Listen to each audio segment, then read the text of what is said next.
حق واضح ہو جائے گا. مزید میں اس سے آگے کچھ نہیں کہہ سکتا. قبروں پر اذان دی جاتی ہے تدفین کے بعد.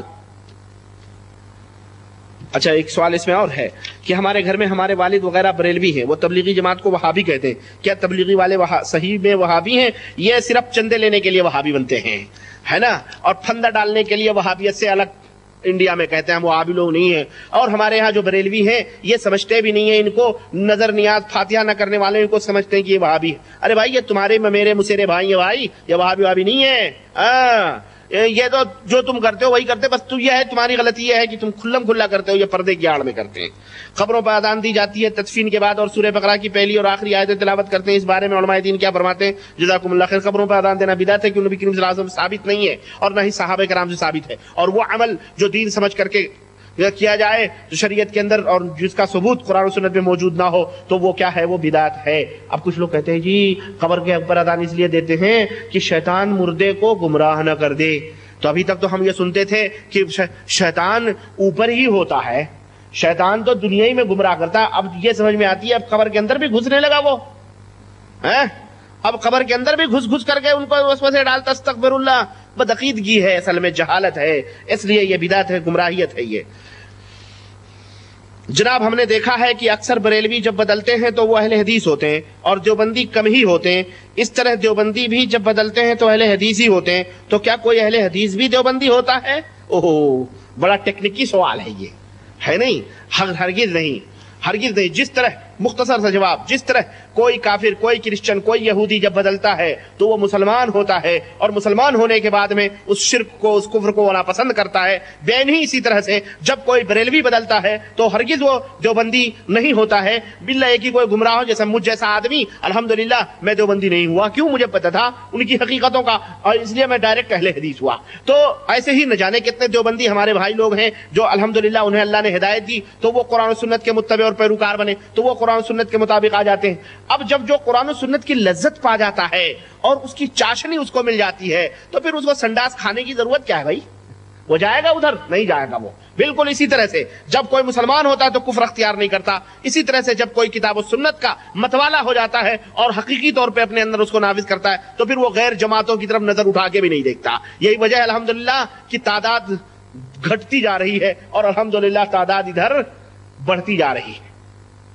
یہ اس کا مختصر جناب ہمارے یہاں بہت ساری جماعتیں ہیں اور ہر ایک کہتا ہے قرآن و حدیث کو ہم مانتے ہیں, تو آخر ہم جاہل لوگ کس کا ساتھ دیں؟ جنتی جماعت کی نشانیاں کیا ہیں؟ جنتی جماعت کے موضوع پر, نشانیوں کے موضوع پر میری مستقل کیسٹ ہے, آپ اس کو لے کر کے دیکھ لیں, اور اس کی ویڈیو کیسٹ آڈیو ابھی ہے انشاءاللہ تعالی, وہ بھی آپ سن لیں, انشاءاللہ آپ کو پتہ چل جائے. جہاں تک ہر جماعت کا قرآن و سنت کا مسئلہ ہے تو ظاہر ہے یہ تو شیطانی پھندا ہے اور شیطان سے بچنے کے لیے آپ کو علم تو حاصل کرنا پڑے گا, جانکاری تو لینا پڑے گی. یہ تو کوئی ایسا حکیم الامت کا پوریا نہیں ہے کہ آپ کو جناب علی 4 سجدے اور 2 ایکسٹرا سجدے کروا کے نبی کی زیارت کروا کے جنت پہنچا دے اور جناب عرش و کرسی آپ دیکھ کے چلے آئے. ایسا تو ہمارے پاس نسخہ نہیں ہے. ہمارے پاس تو محنت و مشقت والا نسخہ ہے. تعلیم حاصل کرو, عمل کرو, پھر لوگوں کو اس عمل کی دعوت دو. ہمارے یہاں تو یہ ہے, ہمارے یہاں نہیں ہے حق ہو کر لو, چلو خلاص, اوتاد ہو گئے, کتب ہو گئے, ہر چیز معاف.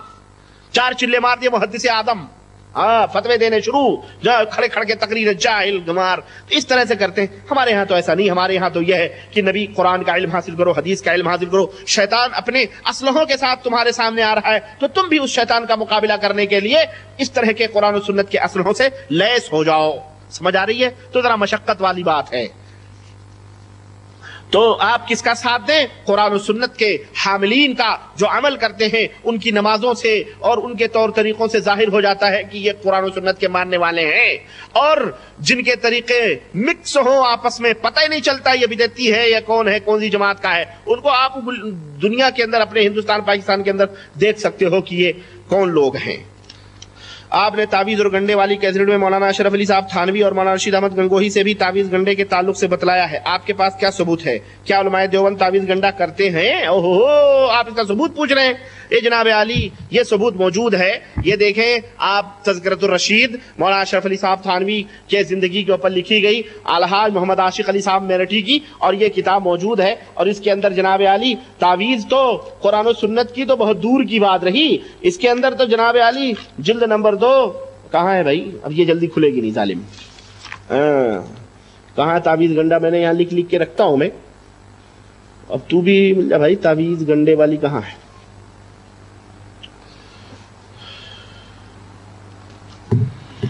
تعویذ گنڈے والی اخیر میں ہے. ہاں یہ دیکھیں تعویذ گنڈے کی یہ دیکھیں. یہ میں نے کئی دفعہ میں نے آپ کو دکھایا ہے. یہ دیکھیں صرف قرآن و سنت نہیں بلکہ اس میں قرآن و سنت کا تو کہیں نام اور ذکر ہی نہیں ہے، باقاعدہ عدد اور شمار ہے. یہ عدد 8 4 6 2 2 4 8 تعویذ بنا کے گلے میں ڈالنے کا حکم ہے. اسی طرح سے جناب علی یہ دیکھیں اس میں لکھا ہوا اصحاب کہف الہی بحرمت یملی خاک کمز میں سینہ کشفوتت بیتودت قرفت یونس آدر فت یونس یوانس بوس قلبہم قطمیر، پورا لکھا ہوا ہے. اور اس طرح سے اس کو لٹکائے اور لکھتے ہیں کہ محبت کے لیے ایک بار آپ نے یہ عمل ارشاد فرمایا کہ بسم اللہ صلی اللہ علیہ وسلم، بسم اللہ صلی اللہ پسر محمد ہاتھ تیل منہ چکنا، بیٹھوں سر ڈھاؤں تھک باندھوں ٹھاکر باندھوں سگرا گاؤں، میرا جمن جتی یوں کہے منموہن میرا ناؤ بحق لا الہ الا اللہ. اور اس کو کیا کرے؟ ناخن پر 41 بار پڑھ کر عطر پر دم کرے اور اس عطر کو دونوں انگوٹھوں کے ناخن پر لگا کر، اب آگے نہیں بتاؤں گا خامخواہ آپ لوگ بھی کبھی چکر میں پڑ جائیں محبت کرنے لگے. تو یہ نسخے ہیں، اس طرح کے تعویذ گنڈے بھائی موجود ہیں. اور آج بھی جائیں آپ دیوبند میں باقاعدہ تعویذ اور گنڈے چلتے ہیں اور اس کے اندر بہت ساری چیزیں ہوتی ہیں، سحر جادو سب ہوتے ہیں. چلیں برادرم، شیخ معراج ربانی صاحب تبلیغی نصاب نامی کتاب کیسی ہے؟ کیا اس میں شرک و بدعات بھی ہیں؟ بھائی جان آپ تک ابھی تک کیا سن رہے تھے؟ ساری رامائن ختم ہو گئی، پتہ نہیں سیتا مرد تھی یا عورت ہے. یہ کیا کر رہا ہوں میں؟ یہ اللہ اکبر، آپ خود پڑھ کے پتہ لگا لیں میرے بھائی، میں کیا بتاؤں. امام ابو حنیفہ کا آپ پورا نام بتلائیں. کیا حنفی مذہب ان کے نام سے ہے؟ امام ابو حنیفہ رحمۃ اللہ علیہ کا پورا نام نعمان ابن ثابت الکوفی ہے رحمۃ اللہ علیہ. ان کے پردادوں میں جا کے یہ افغانی تھے، افغانستان میں افغانی ہے اصل میں، یہ اصلاً یہ افغانی عجمی ہیں یہ. اور تو یہ ان کا نام ہے. کیا حنفی مذہب ان کے نام سے ہے؟ نہ، ان کے 400-500 برس کے بعد میں حنفی مذہب بنائی گئی اور علم گلم مسائل اپنے اس گند کو پھیلانے کے لیے اور اپنے ان بری باتوں کو پھیلانے کے لیے انہوں نے سوچا کسی نہ کسی نام کا سہارا لیا جائے. تو چھلانگ ماری تو نبی کے بعد پہلا نمبر یہی ملا ان کو، امام ابو حنیفہ رحمۃ اللہ علیہ کا کوفے کے اندر فقہ کے نام پر. اب انہوں نے 400 برس کے بعد امام صاحب کی طرف اپنی فقہ منسوب کی تو امام ان کو اللہ نے توفیق بھی نہ دی کہ اس متقی اور اس پرہیزگار امام کی طرف اپنی نسبت بھی کریں. ان کی بیٹی کی طرف، ان کی کس کی طرف؟ حنیفہ کس کا نام؟ بھائی میری بیٹی ہے اسرا اور الحمدللہ کل میری دوسری بیٹی کی پیدائش ہوئی ہے، بشرا نام رکھا ہے میں نے. اللہ سے دعا کیجیے اللہ تعالیٰ اسے ہمارے آنکھوں کی ٹھنڈک بنائے، اسے صالحہ اور نیک بھی بنائے. کل ہی اس کی پیدائش ہوئی ہے، ہم نے اس کا نام بشرا رکھا ہے. ہاں تو مثلا ابو بشرا، ابو اسرا ہے نا، تو ابو عبداللہ، ابو عبد الرحمن، ابو صالح، ابو سعد، اس طرح سے یعنی سعد کا باپ، اسرا کا باپ، بشرا کا باپ، فلانے کا باپ، فلانے کا باپ ہے نا. تو اس طرح سے یہ ہوتا ہے. اسی طرح حنیفہ جو تھا یہ امام صاحب رحمۃ اللہ علیہ کی بیٹی تھی، ان کا نام حنیفہ تھا اور ان کو اسی کنیت سے ابو حنیفہ کہا جاتا تھا، یعنی حنیفہ کے باپ. تو ان کو کچھ نہیں ملا، امام صاحب کا نام بھی نہیں ملا، تو انہوں نے ان کی بیٹی کی طرف اپنی فقہ منسوب کر دی. الحمدللہ اللہ تعالیٰ نے امام صاحب کو بھی بچائے رکھا ہے نہیں کہ یہ گند جو فقہ کے اندر موجود ہے، حنفی فقہ کے اندر، الحمدللہ امام صاحب اس سے بری ہیں. تو اس طرح سے میرے بھائی یہ مسئلہ ہے. اچھا، کیا چاروں مسلح برحق ہیں؟ یہ مسلح نبی کے زمانے سے ہیں، اس کی حقیقت پر روشنی ڈالیں. یہ مسلح نبی کے زمانے سے نہیں ہے، یہ 5ویں 6ٹھی صدی، یہ چاروں مسلح یہ تو 7ویں صدی میں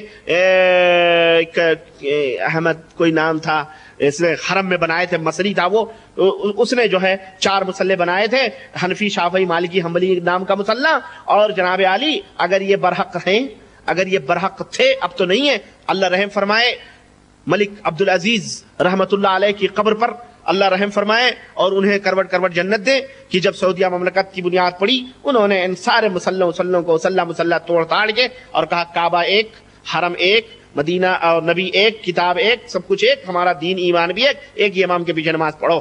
اب سب آ کے پڑھتے ہیں، سب آگے پڑھتے ہیں. کچھ ٹولیاں ایسی ہیں ہمارے یہاں جو بعض نمازیں پڑھتی ہیں اور بعض نمازوں کو کہتے ہیں کہ نہیں پڑھنا چاہیے. مثلا بریلوی تو خیر فرض بھی نہیں پڑھتے، وہ کہتے جی شیعہ وہ بھی نہیں پڑھتے ہیں، اور ہمارے دیوبندی حضرات، ان کو دیوبند سے فتویٰ میں نے دکھایا تھا آپ کو پچھلے لیکچروں میں کہ دیوبند سے باقاعدہ فتویٰ آیا ہے کہ وتر کی نماز امام حرمین کے پیچھے نہ پڑھی جائے۔ استغفر اللہ۔ تو کچھ میں وہ ہے، کچھ میں یہ ہے، بہرحال دونوں میں گھوٹالے ہیں، دونوں میں کیا ہیں؟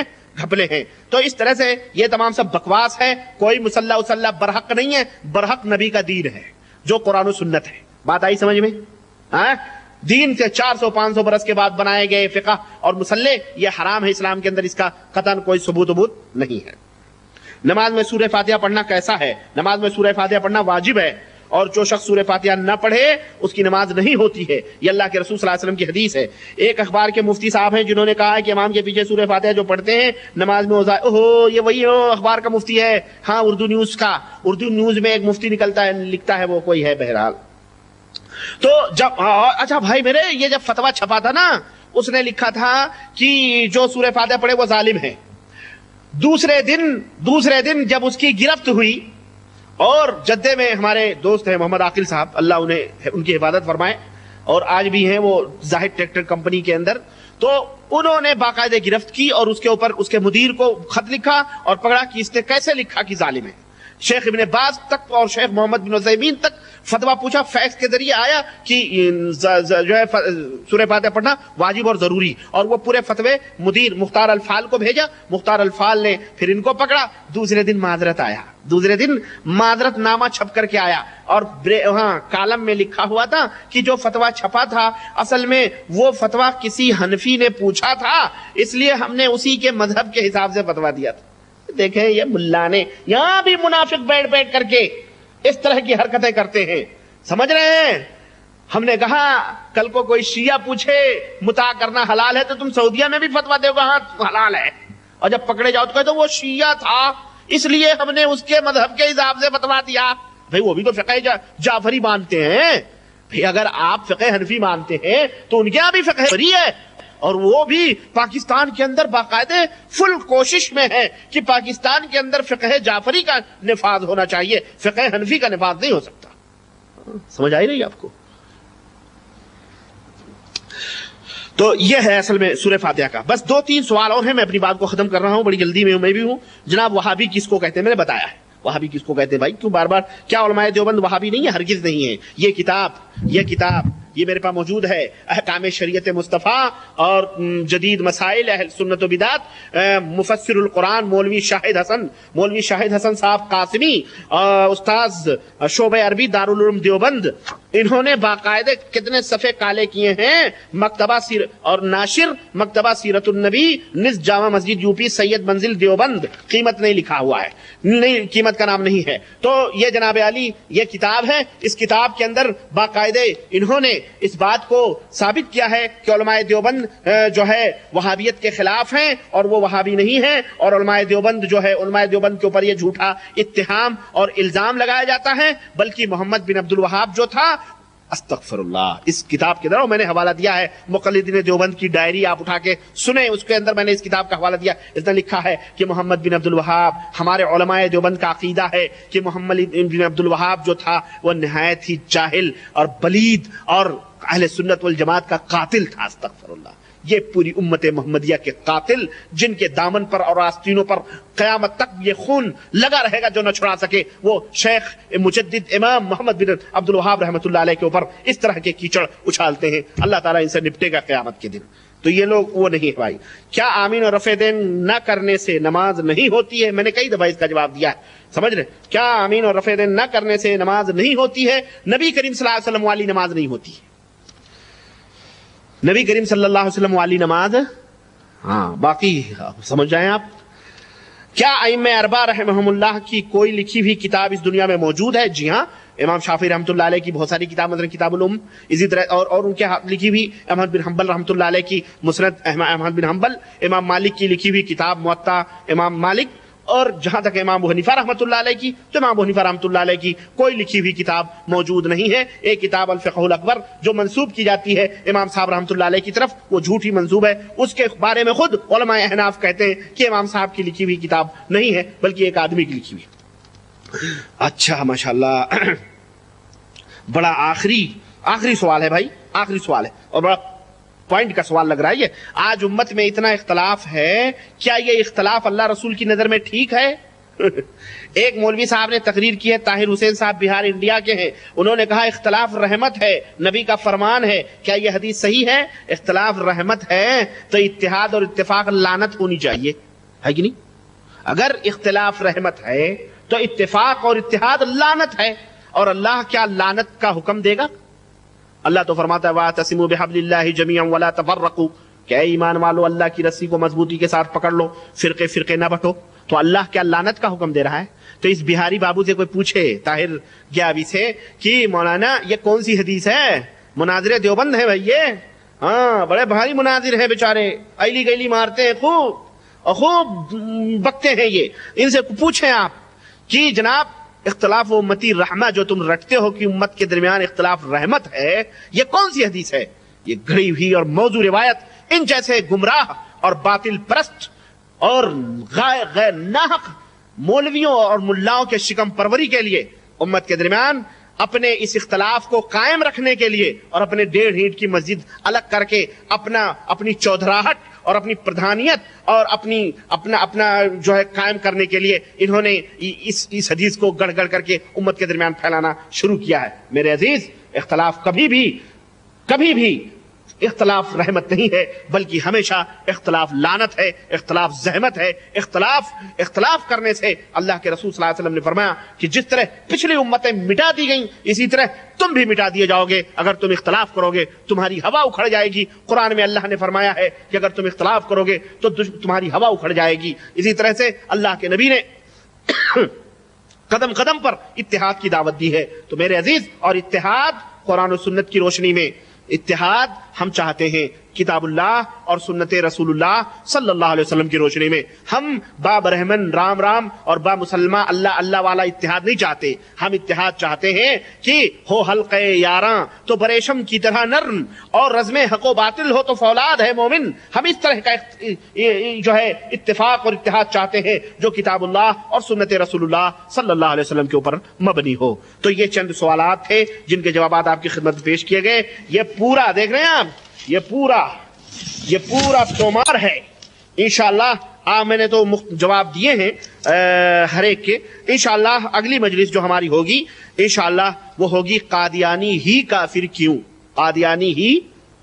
اور اگر ہمیں ایک بات یہ بھی بتا دوں, اگر ہمیں اس ٹاپک پر موقع نہ ملا, کیوں؟ اس لیے کہ ہو سکتا ہے کہ کچھ مشغولیت آ گئی ہیں تو مشغول ہو جاؤں, تو انشاءاللہ تبارک و تعالی باذن اللہ ہندوازم کی حقیقت پر میں آپ کے سامنے روشنی ڈالنا چاہوں گا, کیونکہ اس سلسلے میں بہت سارے مطالبات آئے ہیں کہ ہندوازم کی ہندو تاریخ ہمارے سامنے رکھی جائے اور اپنے بھائیوں کے سامنے مسلمانوں کو بتلایا جائے کہ آریہ دھرم ہندو کیا ہے, اس کی حقیقت کیا ہے, ان کے وید وغیرہ, یہ تمام سب چیزیں. تو انشاءاللہ میری کوشش ہوگی اگر میں اس پہ نہ تیاری کر سکا تو اگلی منزل پہ ہم ہندوازم کے اوپر ہمارا کلام ہوگا انشاءاللہ تعالی, ہمارا خطاب ہوگا. اللہ سے دعا ہے کہ اللہ تعالی ہمیں کہنے اور سننے سے زیادہ عمل کرنے کی توفیق عطا فرمائے, اور ہم سب کو کتاب و سنت پر چلنے کی توفیق عطا فرمائے, اور ہمارے درمیان اتفاق و اتحاد عطا فرمائے, اور ہم سب کو اپنے نبی صلی اللہ علیہ وسلم کی اتباع اور پیروی کرنے کی توفیق عطا فرمائے. وصلی اللہ علی نبینا محمد وعلی آلہ وصحبہ اجمعین. والسلام علیکم ورحمۃ اللہ وبرکاتہ.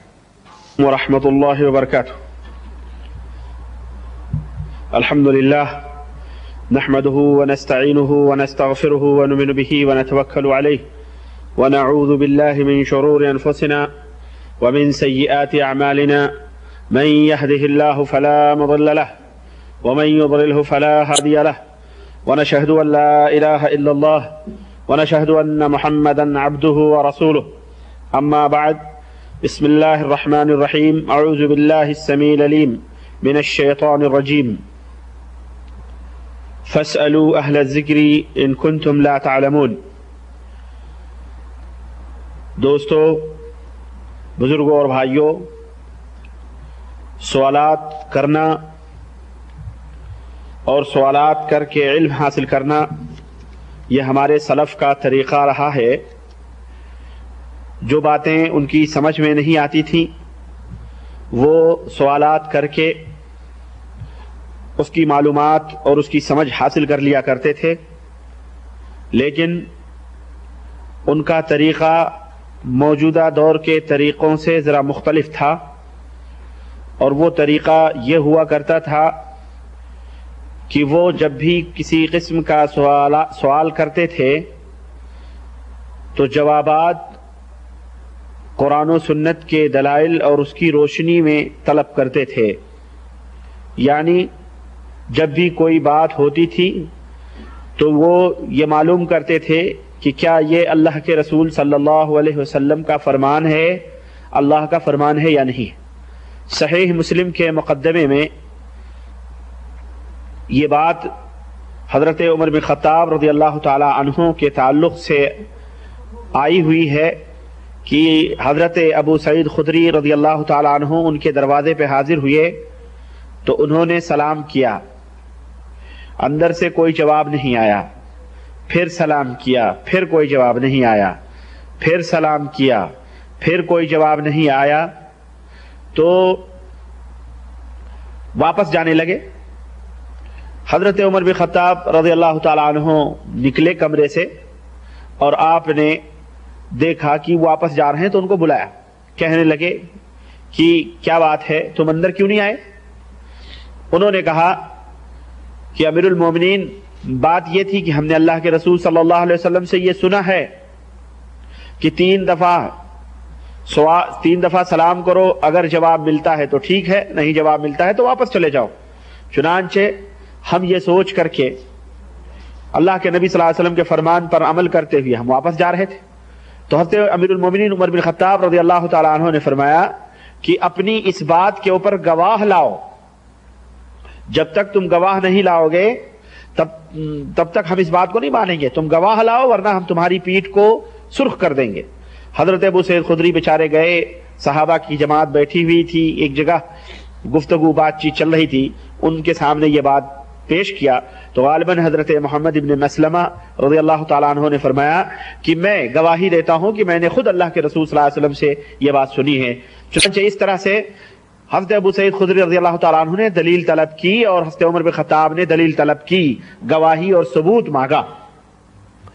تو اس زمانے ہی میں یہ باتیں شروع ہو چکی تھیں، تحقیق کی، تدقیق کی، کہ کوئی بھی بات ہو اس کی تحقیق کی جائے، اس کی تدقیق کی جائے۔ یہ نہیں کہ کوا کان لے کے جا رہا ہے وہی پیچھے دوڑتے چلے جائیں، نہ، بلکہ تحقیق کی۔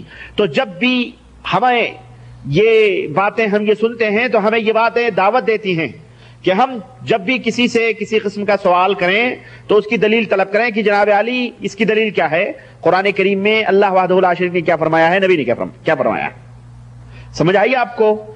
اور جہاں قرآن کریم کی آیت کریمہ اور احادیث رسول صلی اللہ علیہ وسلم سنے تو فوری طور پر آمنا و صدقنا دلائل۔ یہ بھی کبھی ضرورت پڑ سکتی ہے کہ بھائی یہ حدیث جو آپ پیش کر رہے ہیں صحیح ہے کہ نہیں صحیح ہے، اگر وہ یہ کہہ دے کہ بھائی صحیح ہے اور فلاں فلاں لوگوں نے اس کو صحیح قرار دیا ہے، خلاص بات ختم ہو گئی، ہماری تحقیق اتنی حد تک ہے۔ تو یہ بہت ضروری چیز ہے۔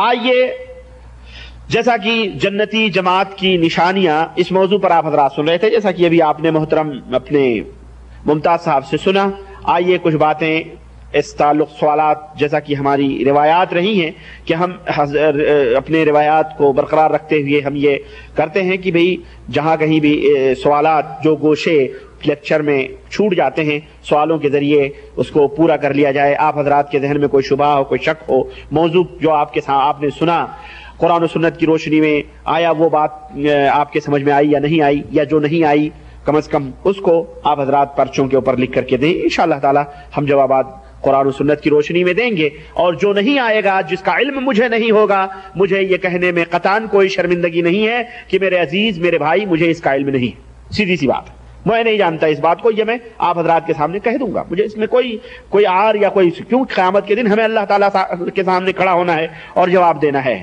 اور ہم جو بول رہے ہیں اس ذمہ داری کی حیثیت سے، ایک ذمہ دار کی حیثیت سے ہم بول رہے ہیں۔ آئیے، ایک سوال یہ ہے، ایک بھائی نے سوال کیا ہے کہ جناب علی کیا اسلام میں جماعت یا پارٹی بنانے کا تصور ہے؟ یعنی کیا اسلام شاید یہ بات کہتا ہے کہ پارٹی جماعت بنائی جائے، یا مثلا ہمارے ملکوں میں سلسلے چلتے ہیں، یعنی صوفیوں کا سلسلہ وغیرہ، اس میں قرآن و حدیث کی روشنی میں آپ بیان فرمائیں۔ اس سلسلے میں قرآن و حدیث کی میرا خیال ہے ہمارے بھائی نے یہ پوچھا ہے کہ اسلام میں کیا جماعت، پارٹی یا صوفیوں کا جو طریقہ اور سلسلہ چلتا ہے، نقشبندیہ، قادریہ، چشتیہ، سہروردیہ یا فلانی جماعت، ڈھکانی جماعت، تو کیا اس کا تصور قرآن کریم میں ہے؟ میرے بھائی ہرگز نہیں۔ اسلام کے اندر کوئی جماعت، کوئی پارٹی، کسی گروہ، کسی فرقے کی قطعاً کوئی اجازت نہیں، بلکہ اسلام کے اندر فرقہ بازی، تفرقہ کرنا، گروہ بنانا، ٹولیاں بنانا، جماعتیں بنانا، یہ تمام سب اسلام کے اندر حرام ہیں۔ اسلام کی ایک جماعت ہے، مسلمانوں کی جماعت ہے، اور قرآن کریم میں اللہ وحدہ لا شریک نے اس سلسلے میں فرمایا ہے کہ ان هذه امتکم امۃ واحدہ وانا ربکم فاعبدون، کہ اے لوگو تمہاری ایک جماعت ہے، تم ایک امت ہو، تم کیا ہو؟ ایک امت ہو، اور میں تم سب کا رب ہوں۔ تم ایک ہو، تم میں کوئی اختلاف نہیں، کوئی تم میں گروہ نہیں، تم میں کوئی جماعت نہیں، تم ایک ہو اور میں تم سب کا کیا ہوں؟ رب ہوں، فاعبدون، تو تم میری عبادت کرو، خلاص۔ ہم سب ایک ہیں، ہم میں کوئی جماعت، کوئی گروہ، کوئی ٹولی نہیں ہے، مسلمان ایک ہے۔ اس لیے قرآن کریم کی یہ آیت کریمہ ہمیں یہ دعوت دیتی ہے کہ اسلام میں کوئی جماعت، کوئی گروہ کا تصور ہے ہی نہیں۔ چھ جائے کہ صوفیوں نے جو اپنے سلسلے بنائے ہوئے ہیں، یا اس دور کے لوگوں نے جو اپنے سلسلے بنائے ہوئے ہیں اور جناب علی کہاں سے کہاں جوڑ رہے ہیں، ان سب چیزوں کا اسلام میں قطعاً کوئی تصور نہیں کہ نقشبندیہ، یہ قادریہ، چشتیہ، یہ شافعیہ، یہ مالکیہ، حنبلیہ، یہ حنفیہ، یہ مرزائیہ، یہ قادیانیہ، یہ بہائیہ، یہ خواجیہ، یہ درزیہ، یہ جو ہے کیا کہتے ہیں عبادیہ، یہ اقرامتی، قطعاً اسلام میں کسی جماعت، کسی گروہ کا کوئی تصور نہیں۔ ان هذه امتکم امۃ واحدہ، اللہ نے ہمیں امت واحدہ بنایا ہے، ہم ایک امت ہیں، اور ہم سب کا رب اللہ ہے، ہمیں اس کی عبادت اور پرستش کرنی ہے۔ اسی طرح دوسری جگہ اللہ تبارک و تعالیٰ نے قرآن کریم میں فرمایا وَاعْتَصِمُوا بِحَبْلِ اللَّهِ جَمِيعًا وَلَا تَفَرَّقُوا، کہ لوگو اللہ کی رسی کو مضبوطی کے ساتھ پکڑ لو، وَلَا تَفَرَّقُوا، اور گروہ گروہ، ٹولی ٹولی، فرقہ فرقہ، جماعت جماعت نہ بنو۔ حرام ہے اسلام کے اندر جماعت بنانا، حرام ہے اسلام کے اندر گروہ سازی کرنا، حرام ہے اسلام کے اندر ٹولی بنانا۔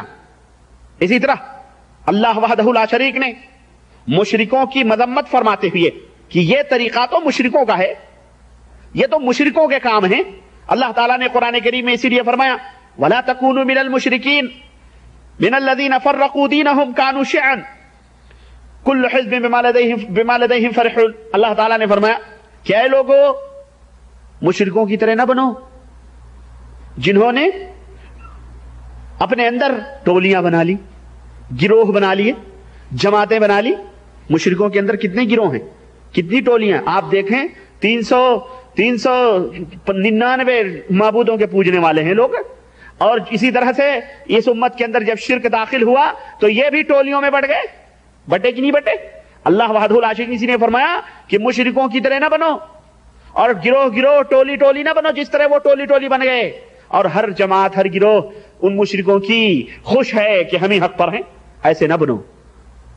مسلمانوں کو تفرقہ بازی، پارٹی بنانے کا حکم اللہ وحدہ لا شریک نے نہیں دیا ہے۔ اسی طرح سے حضرت عبداللہ ابن مسعود رضی اللہ تعالیٰ عنہ کی حدیث گزری ہے، آپ نے لیکچر میں سنا ہے کہ اللہ کے رسول صلی اللہ علیہ وسلم نے ایک لکیر کھینچی اور اس کے دائیں بائیں آپ صلی اللہ علیہ وسلم نے چند لکیریں کھینچی، اور آپ صلی اللہ علیہ وسلم نے جو بیچ کی لکیر کھینچی تھی اس کے اوپر آپ نے انگلی رکھ کر کے فرمایا کہ وَأَنَّ هَذَا صِرَاطِي مُسْتَقِيمًا فَاتَّبِعُوهُ، کہ لوگوں یہ میری سیدھی راہ ہے، اس لیے اس سیدھی راہ کی اتباع اور پیروی کرو۔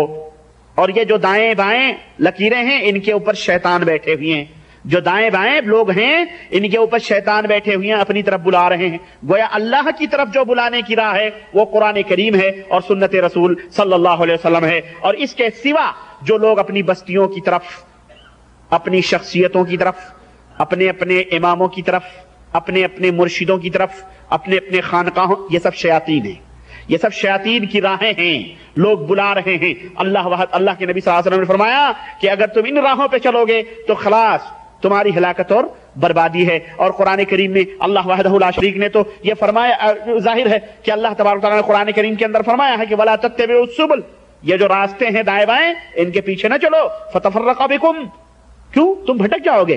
جب ان راستوں کے اوپر چلو گے جو دائیں بائیں ہیں، یہ سیدھی راہ چھوڑ کر کے، تو تمہارے اندر افتراق ہوگا. کیا پیدا ہوگا؟ فرقت، اختلاف، جدائی پیدا ہوگی. اور ہوا بھی ایسے ہی، ہوا کہ نہیں ہوا؟ وہ شاہراہ جو پیغمبر اسلام جناب محمد الرسول اللہ صلی اللہ علیہ وسلم نے ہمیں بتائی تھی، ہم اس شاہراہ سے ہٹے، دائیں بائیں گھومے، تو پھر کوئی کیا بن گیا، کوئی کیا بن گیا، کوئی کیا بن گیا، کوئی کیا بن گیا، نام لینے کی ضرورت نہیں ہے. آج دیکھیں ہر ایک پارٹی اپنے آپ کو جنتی تصور کرتی ہے اور اپنے آپ اور دوسرے کو جہنمی تصور کر رہی ہے کہ نہیں کر رہی ہے؟ میرے عزیز، میرے دوست، اس لیے اسلام کے اندر ہرگز اس کی اجازت نہیں ہے. سوال جناب، سب سے بڑا گناہ کیا ہے؟ کیا اس امت میں بھی شرک موجود ہے؟ جبکہ ہم نے سنا ہے کہ اللہ کے رسول صلی اللہ علیہ وسلم نے فرمایا کہ ہماری امت میں شرک نہیں ہوگا. میرے بھائی، یہ کس سے آپ نے سنا ہے کہ اللہ کے رسول صلی اللہ علیہ وسلم نے فرمایا کہ ہماری امت میں شرک نہیں ہوگا؟ آئیے سب سے پہلے اس سوال کا جواب لیتے ہیں جس میں آپ نے پوچھا ہے کہ سب سے بڑا گناہ کیا ہے. میرے بھائی، سب سے بڑا گناہ اسلام کے اندر، سب سے بڑا گناہ اللہ وحدہ لا شریک کے ساتھ شرک کرنا ہے. زناکاری نہیں، بدکاری نہیں، چوری نہیں، گھٹیا ہی نہیں، گالی گلوچ نہیں، غیبت نہیں، چغلی نہیں، کسی کا حق مارنا نہیں، کسی کو قتل کرنا نہیں، کسی کو گالی نہ. سب سے بڑا گناہ، ان تمام گناہوں میں جو سب سے بڑے کبائر ہیں، ان میں سب سے بڑا گناہ کیا ہے؟ اللہ وحدہ لا شریک کے ساتھ شرک کرنا ہے. چنانچہ سورہ لقمان آپ اٹھائیے، حضرت لقمان علیہ السلام کا واقعہ، جس میں حضرت لقمان نے کیا فرمایا اپنے بیٹے سے؟ یا بنی لا تشرک باللہ، یا بنی لا تشرک باللہ ان الشرک لظلم عظیم. اے میرے بیٹے، اللہ کے ساتھ شرک نہ کرو. اللہ کے ساتھ شرک نہ کرنا، اس لیے کہ شرک یہ بہت بڑا گناہ ہے. اسی طرح اللہ کے رسول صلی اللہ علیہ وسلم سے صحابہ کرام نے پوچھا، ای الذنب اعظم یا رسول اللہ، اللہ کے رسول صلی اللہ علیہ وسلم، سب سے بڑا گناہ، سب سے بڑا ذنب، ذنوب میں، گناہوں میں، معاصی میں سب سے بڑا گناہ کون سا ہے؟ تو اللہ کے نبی صلی اللہ علیہ وسلم نے کیا فرمایا؟ اللہ کے نبی صلی اللہ علیہ وسلم نے فرمایا، ان تجعل للہ ندا وہو خلقک. سب سے بڑا گناہ یہ ہے کہ تم اللہ کا کوئی شریک ٹھہراؤ حالانکہ اللہ نے تمہیں پیدا کیا ہے. اللہ اکبر. تو سب سے بڑا گناہ اسلام کے اندر اللہ کے ساتھ شرک کرنا ہے، اور اس کی تفصیلات آپ حضرات کے سامنے بیان کر دی گئی ہیں کہ شرک کیا ہے اور شرک کی حقیقت کیا ہے. ہر مسلمان کے اوپر فرض ہے کہ اس بڑے گناہ کی جستجو اور تلاش کرے کہ کون کون سی چیزیں شرک ہیں، تاکہ ان سے محفوظ رہے، تاکہ ان سے بچا جائے. اگر آپ کو بتا دیا جائے کہ دنیا کے اندر سب سے بڑی بیماری کون سی ہے، اور کوئی کہہ دے کہ جناب ایڈز ہے، تو کیا آپ خاموش بیٹھے رہو گے؟ آپ کہو گے جناب علی یہ ایڈز کن کن چیزوں سے پیدا ہوتی ہیں، وہ چیزوں چھوڑ دو. یا کوئی کہہ دے ٹی بی ہے، کینسر ہے، تو ظاہر ہے ایک ہوشیار انسان وہ ہے جو ان تمام وہ اسباب اور وہ وجوہات جن سے ٹی بی یا کینسر پیدا ہو سکتے ہیں. ایک ہوشیار اور عقل مند آدمی یہ ہے کہ ان تمام اسباب اور وجوہات اور ان تمام ذرائع سے وہ دور رہے گا کہ تاکہ اسے ٹی بی نہ ہو، اسے کینسر نہ ہو. ہے کہ نہیں؟ یہ اور بات ہے کہ آج ہمارے درمیان ایسے بھی لوگ ہیں جنہیں پتا ہے کہ بیڑی، سگریٹ، تمباکو، ان سے چیزوں سے کینسر پیدا ہو سکتا ہے، کھانسی آتی ہے، پھیپھڑے کھوکھلے ہو جاتے ہیں، سیاہ ہو جاتے ہیں. اس سگریٹ کی پیکٹوں پہ بھی یہ دنیا کے احمق ترین لوگ لکھ بھی دیتے ہیں پیسے کمانے کے لیے کہ سگریٹ پینا صحت کے لیے بہت مضر ہے. اس کے باوجود بھی ہم جو ہے دھکا دھک دک دک پیتے جا رہے ہیں، ہے نا میرے بھائی؟ مضرت ہے نہیں، یہ ہوشیاری نہیں، یہ بیوقوفی. یہ بیوقوف، وہ ڈاکٹر بھی بیوقوف ہے جو منہ میں سگریٹ دبا کے کہتا بھائی سگریٹ نہیں پینا، ابے خود پی رہا ہے، ہم مریض کو منع کر رہا ہے. وہ کتنا بڑا احمق ہے، کتنا بڑا بیوقوف ہے.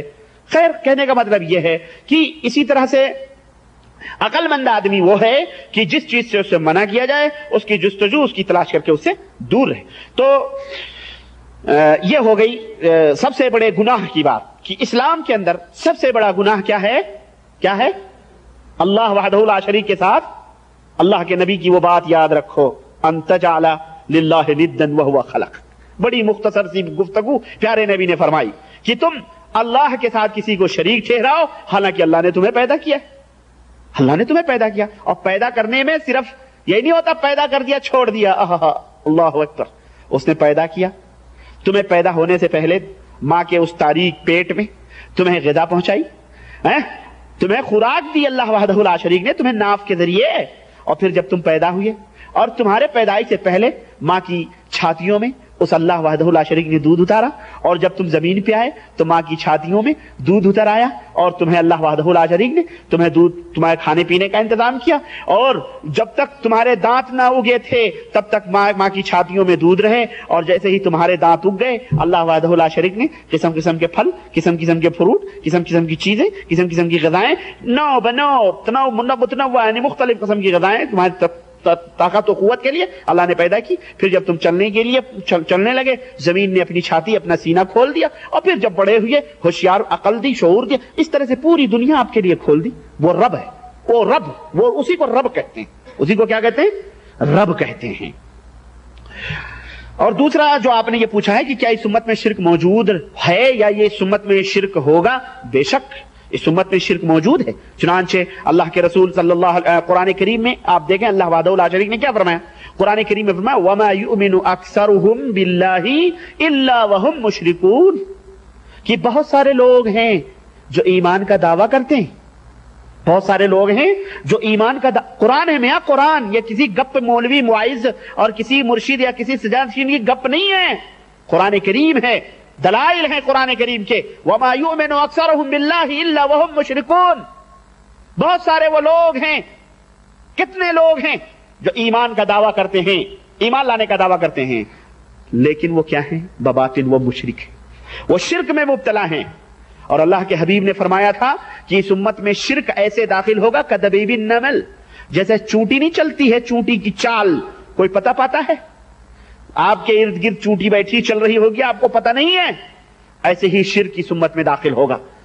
تو شرک اس امت میں ضرور موجود رہے گا اور ہے، موجود ہے. چنانچہ اللہ کے رسول صلی اللہ علیہ وسلم کی وہ حدیث آپ یاد کریں جس میں اللہ کے رسول صلی اللہ علیہ وسلم نے فرمایا کہ لا تقوم الساعة حتى تلحق قبائل من امتی بالمشرکین وحتى تعبد الاوثان کہ میری قیامت اس وقت تک نہیں آ سکتی جب تک کہ میری امت کے کچھ لوگ مشرکوں کے ساتھ مل نہ جائیں، یعنی وہ اعمال کرنے لگیں جو اعمال مشرکین کرتے ہیں، اور وَتَعْبُدُ الْأَوْثَانَ اور وثن کی پرستش نہ کرنے لگیں، وثن کی پوجا نہ کرنے لگیں. آپ کہیں گے وثن کیا بلا ہے؟ میرے عزیز میرے بھائی دیکھیں، دو لفظ عربی کے ہیں، ایک ہے صنم اور ایک ہے وثن. صنم کی جمع اصنام اور وثن کی جمع اوثان. صنم کس کو کہتے ہیں؟ صنم اسٹیچو کو کہتے ہیں، یعنی ہر وہ چیز جس کا سایہ ہو، ہر وہ چیز جس کا سایہ ہو اس کو کیا کہتے ہیں؟ صنم کہتے ہیں. اگر کوئی شخص اس سایہ دار چیز کی پرستش کرتا ہے، پوجا کرتا ہے تو وہ صنم ہے. وہ کیا ہے؟ وہ صنم ہے. مورتی اس کی پرستش کرتا ہے وہ صنم ہے، بت. اور ایک ہے وثن. وثن جس کی شکل و صورت نہیں ہوتی، وثن کی شکل و صورت نہیں ہوتی. مثلا پیڑ ہے، پیڑ کی کوئی پوجا کرے یہ وثن ہے، یہ صنم نہیں. لیکن اگر کوئی رام کی مورتی بنا کے پوجے تو یہ کیا ہے؟ یہ صنم ہے. سیتا کی مورتی بنا کے پوجے یہ کیا ہے؟ صنم ہے. پانچوں پیر کی فوٹو لگا لگا کے اس کے سامنے اگر بتی سلگائے اور اس کے اپنے درد و دکھ بیان کرے یہ صنم ہے. اسی طرح سے اپنے مرشدوں کی فوٹوز لگا لگا کر کے صبح شام اگر بتی سلگائیں اور کہیں جب بھی کوئی مصیبت آئے بابا کی دہائی دو، وہ مرشد کی وہ بلائیں دور ہو جاتی ہیں، تو گویا وہ صنم کی پوجا کر رہا ہے. اور وثن کہتے ہیں جس کی کوئی مورتی نہ ہو، جس کی کوئی شکل و صورت نہ ہو. مثال کے طور پہ درخت کی پوجا کرنے لگے آپ، سورج کی پوجا کرنے لگے آپ، مثال کے طور پہ کسی قبر کی پوجا کرنے لگے آپ. اور یہی وجہ تھی کہ پیغمبر اسلام جناب محمد الرسول اللہ صلی اللہ علیہ وسلم نے اللہ وحدہ لا شریک سے دعا فرمائی تھی آخری وقت میں، اللہم لا تجعل قبری وثنا، اللہم لا تجعل قبری وثنا یعبد، اے میرے رب میری قبر کو وثن نہ بننے دینا کہ لوگ اس کی پوجا کریں. اللہ اکبر. حضرت مائی عائشہ صدیقہ رضی اللہ عنہ فرماتی ہیں یہی وجہ ہے کہ نبی کی اس دعا کے وجہ سے پیغمبر اسلام کی قبر کو اللہ وحدہ لا شریک نے شروع سے اخیر تک محفوظ رکھا ہے اور تکوینی طور پر اسے چھپا دیا ہے. نہیں تو اگر آپ مسلمانوں کی قبرستان میں ہوتے تو مٹیاں کیا جناب، لاشیں مبارک کے ٹکڑے ٹکڑے ہو جاتے، پتہ نہیں کیا کیا ہوتا. جیسا کہ آج کل کے بدبخت اور بدنصیب لوگوں کی حرکتیں ہیں کہ پیروں کو اگر کسی کے بارے میں پتہ چل جائے کہ اس کے سر کے بال اگر اپنے پوٹلے میں یا اپنے غلوں میں رکھ لو تو برکت ہو، تو میں سمجھتا ہوں نہ جانے کہاں کہاں کے بال نوچ، اگر سر کے بال، داڑھی، موچ کے بال نہ باقی بچے تو جسم کے پورے بال نوچ لیں گے اس کے. ہاں ایسے ہوتے ہیں بھائی. اور کسی سے دشمنی نکالنی ہو تو کبھی کبھی اڑا بھی دیا کرو. کہہ دو اس کا بال تو بڑا قیمتی ہے، دیکھ لو. پھر آج کل تو اتنے جاہل لوگ ہو چکے ہیں جناب عالی، اور اس قدر سہل اور آسان نسخے اس امت کے درمیان گمراہیت اور دلالت کے طریقے پر پھیلائی جا رہی ہیں کہ اللہ کی پناہ. بہرحال تو اللہ کے رسول صلی اللہ علیہ وسلم نے فرمایا کہ قیامت اس وقت تک نہیں آئے گی جب تک کہ ہماری امت کے کچھ لوگ شرک مشرکوں کے ساتھ نہ مل جائیں اور وثن. تو اس حدیث پاک سے پتہ چلا کہ اس امت میں شرک موجود ہے، اس امت کے اندر شرک موجود رہے گا اور موجود ہوگا، اور کچھ لوگ ایسے ہوں گے جو مشرک ہوں گے. چنانچہ دیکھ لیں آج آپ تو اپنے دائیں بائیں بھی دیکھ سکتے ہیں، اور اس طرح کے لوگ موجود ہیں.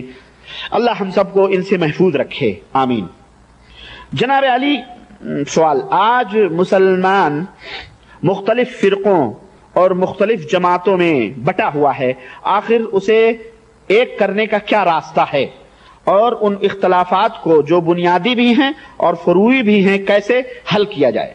میرے بھائی اللہ اکبر، آپ قرآن پڑھیں. سوال سمجھ میں آیا؟ جو جماعتیں، جو فرقے امت کے اندر ہیں اور سب اسلام کے نام پر ہیں، اور ہمیں سب کو ایک کرنا ہے، چاہے وہ اختلافات بنیادی ہوں یا کیا ہوں، فروعی ہوں، چھوٹے چھوٹے ہوں، کوئی بھی ہوں. میں سمجھتا ہوں بڑا پوائنٹ نوٹڈ سوال، بڑا اہم سوال ہے یہ، اور اس کی ہم سب کو ضرورت ہے میرا خیال ہے. میرے بھائی اللہ آپ کو جزائے خیر عطا فرمائے. سوال کرنے والے کو عزیزم میں آپ کو بتاؤں کہ اس کا حل تو قرآن کریم کے اندر موجود ہے. قرآن خود آپ کو اس کا حل بتا رہا ہے. آپ قرآن پڑھیں. اللہ وحدہ لا شریک نے قرآن کریم کے اندر کیا فرمایا؟ فَإِن تَنَازَعْتُمْ فِي شَيْءٍ فَرُدُّوهُ إِلَى اللَّهِ وَالرَّسُولِ إِن كُنتُمْ تُؤْمِنُونَ بِاللَّهِ وَالْيَوْمِ الْآخِرِ ذَلِكَ خَيْرٌ وَأَحْسَنُ تَأْوِيلًا. اللہ وحدہ لا شریک نے کیا فرمایا کہ اے لوگو، اگر آپس میں تم کسی چیز میں مختلف ہو جاؤ، کسی چیز کے اندر تمہارے مسلمانوں کے مابین اختلاف پیدا ہو جائے، فردوہ الی اللہ ورسول، تو اے لوگوں اسے اللہ اور اس کے رسول کی طرف پھیر دو، لوٹا دو اللہ اور اس کے رسول کی طرف. یہاں پر ایک بات آپ کو بتاؤں، میں آپ کو بڑی اہم، اس سے پہلے ایک آیت کریمہ یا ایھا الذین آمنوا اطیعوا اللہ واطیعوا الرسول واولی الامر منکم، یہ ہے کہ اے ایمان والو اللہ کی اطاعت کرو اور رسول کی اطاعت کرو، اور تم میں جو اولاۃ امور ہیں، تم میں جو حکمراں ہیں، تم میں جو حاکم ہیں، یا اس کا عام معنی یہ بھی لے لیں مسلمانوں کے ائمہ ہیں، یہ بھی لے سکتے ہیں آپ، ان کی بھی اطاعت کرو، ان کی بھی اتباع کرو. فَإِن تَنَازَعْتُمْ فِي شَيْءٍ، کچھ لوگ ایک بات یہ کہتے ہیں کہ جناب علی اللہ کی اطاعت، نبی کی اطاعت، تو اولاۃ امور جو ائمہ ہیں ان کی بھی تو اطاعت کا حکم دیا گیا ہے، تو اس لیے ان کی اطاعت ہم کریں گے.